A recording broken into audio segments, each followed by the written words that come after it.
এখান থেকে ওই যে রেজিন গুলা আসতেছে, প্রিফর্ম গুলা এসে বোতল হচ্ছে, দেখ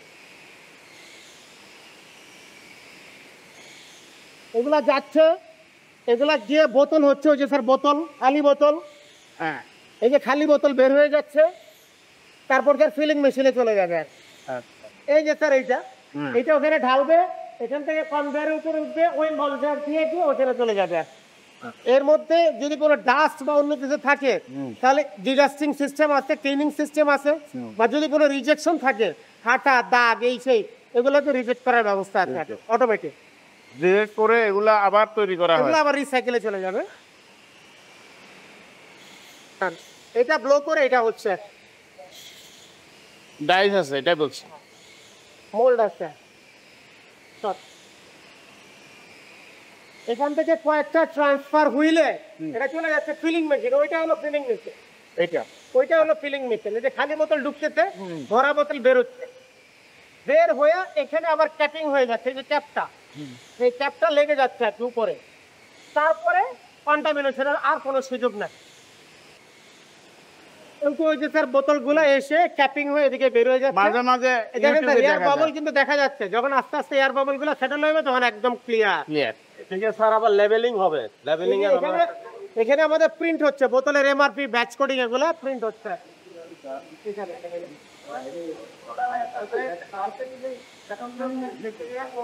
এই যে এখানে যে কথাটা লেখা আছে, এই কথাটা এখানে প্রিন্ট হচ্ছে। এই কথাটা এখানে লেখা, এমআরপি 190 টাকা এমআরপি। আর আসছে ডিটি মানে কোন ট্যাঙ্ক থেকে আসছে, এটা হলো আমাদের Julian day of the year, আমাদের ট্রেসেবিলিটির জন্য। এ শিফটে প্রোডাকশন হচ্ছে, L1 মানে লাইন 1-এ প্রোডাকশন হচ্ছে। এখান থেকে বের হয়ে যাচ্ছে।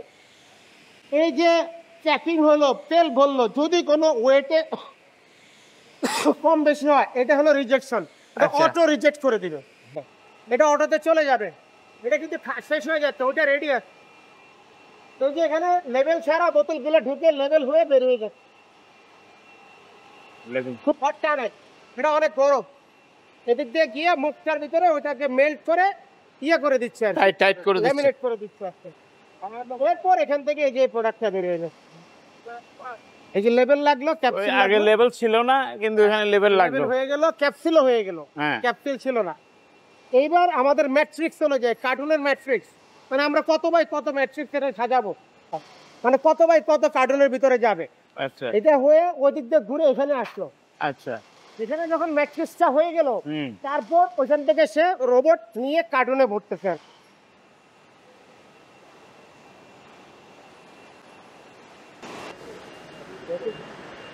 এগুলা অফ রয়েছে নাকি স্যার? ওই যে একটা চলতেছে, ওই যে ওখান থেকে দেখলাম না স্যার, এরকম আমাদের আছে। তার মানে আমরা ওই পাশে না, এখন একটু জানার বিষয়, যেমন এটা তো মেশিন দেওয়া হয়েছে যে প্রোডাকশনের জন্য, it is now of, why sir? এবার আমি বলি, এই মেশিন স্যার আমাদের নরমাল রিকোয়ারমেন্টের জন্য না। আপনি যেটা বলছিলেন স্যার, ড্রাম বন্ধ হইলে আমাদের যেটা যাবে, ওই জন্য চেয়ারম্যান স্যার আগে থেকে মেশিন বসায় রাখছে। আচ্ছা, এটা হলো যে বড় আমাদের ক্যাপাসিটিরও বাইরে। যদি ড্রাম বন্ধ হয় তাহলে স্যার এই মেশিন চলবে, আদারওয়াইজ এই মেশিন চলবে না, কারণ এর চেয়ে বেশি ক্যাপাসিটি আমাদের। আচ্ছা, আমি জানলাম এটা। তার মানে এটা এডিশনাল, এটা এডিশনাল। নেক্সট স্টেপ যদি আপনার বড় ইয়া করেন জারে প্যাকেজিং করার জন্য এই মেশিন, কিন্তু এখনো মার্কেটে ওটা হয় নাই, চালু হয় নাই। তো আমি স্যার অনুরোধ করব, এটা মানে সামটাইমস মেবি লেস প্রফিটেবল, কিন্তু চালু করলে এক সময় দেখা যাবে এটা মার্কেটকে লিড দিচ্ছে। এটা আমার অনুরোধ থাকলো।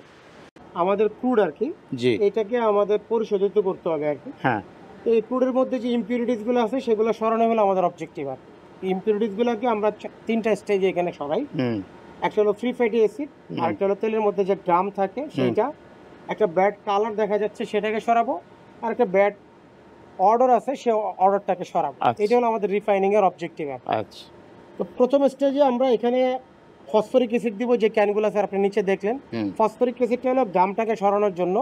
এরপর আমরা এখানে কস্টিক সোডা দিব, এটার ভিতরে যে ফ্রি ফ্যাটি অ্যাসিড আছে সেটাকে সরানোর জন্য। তারপর আমরা এই প্রোডাক্টটা পাবো। এটা করতে গিয়ে এই একটা বাই প্রোডাক্ট তৈরি হবে, সেই বাই প্রোডাক্টটা ডাইরেক্টলি আমরা সেল করি না, সেখান থেকে আবার এসিডুয়াল বানাই। এসিডুয়াল বানাই এটাকে আমরা এক্সপোর্ট করি আর সাবানের ফ্যাক্টরি এটা সাবানের ফ্যাক্টরি ইমালসিফায়ার যারা বানায় তাদের এখানে যায় আর এটা বাই প্রোডাক্ট। এটা বাই প্রোডাক্ট। এই স্ট্রিমটা হলো মেইন স্ট্রিম। এই নিউট্রালাইজড সয়াবিন অয়েলটাকে আমরা আবার ব্লিচ করার জন্য এটাকে আমরা ব্লিচিং আর্ট বলতেছি, বাট এটা হলো মেইনলি বেন্টোনাইট বা ফুলার্স আর্ট। এইটা যখন আবার ফিল্ট্রেশন করব ওইগুলা দিয়ে, ফিল্ট্রেশন করলে এইটা বের হবে আর এই তেলটা বের হবে। তাহলে এখানে দেখা যাচ্ছে এই তেল থেকে এই তেলের কালারটা চেঞ্জ হয়ে গেছে আর কি। তারপর সেটাকে ওই যে ব্যাড অর্ডারটা যেটা রয়ে গেছে, ব্যাড অর্ডারটাকে সরানোর জন্য আমরা এখানে নিয়ে যাব ডিওডোরাইজার কলামে। ডিওডোরাইজার নামই বলে দিচ্ছে অর্ডারটাকে সরানোর পরে তারপর সেটাকে আমরা কুল ডাউন করে নিয়ে আসবো। তারপরে যে ভিটামিন এ ক্যালকুলেটর যেটা গভর্নমেন্টের ম্যান্ডেটরি, যেটা বাণিজ্য মন্ত্রণালয়ের অ্যাক্ট 2013 অনুযায়ী আমরা 15 থেকে 30 ppm পর্যন্ত সেটাকে ফর্টিফাই করতে হবে। তো আমরা এখানে 22 ppm লেভেল পর্যন্ত করি, কারণ মার্কেট থেকে আমাদের 22 ppm এ করলে আমাদের যে শেলফ লাইফ আছে তার মধ্যে 15 ppm এর নিচে আসবে না। তো সেটা করে আমরা এবার ট্যাঙ্কে পাঠিয়ে দিচ্ছি। এবার ট্যাঙ্ক থেকে নিয়ে ওই বোতলে বোটলিং করে এটা ট্যাঙ্কে আমরা নিয়ে যাচ্ছি। এটা ফাইনাল ওয়াইল।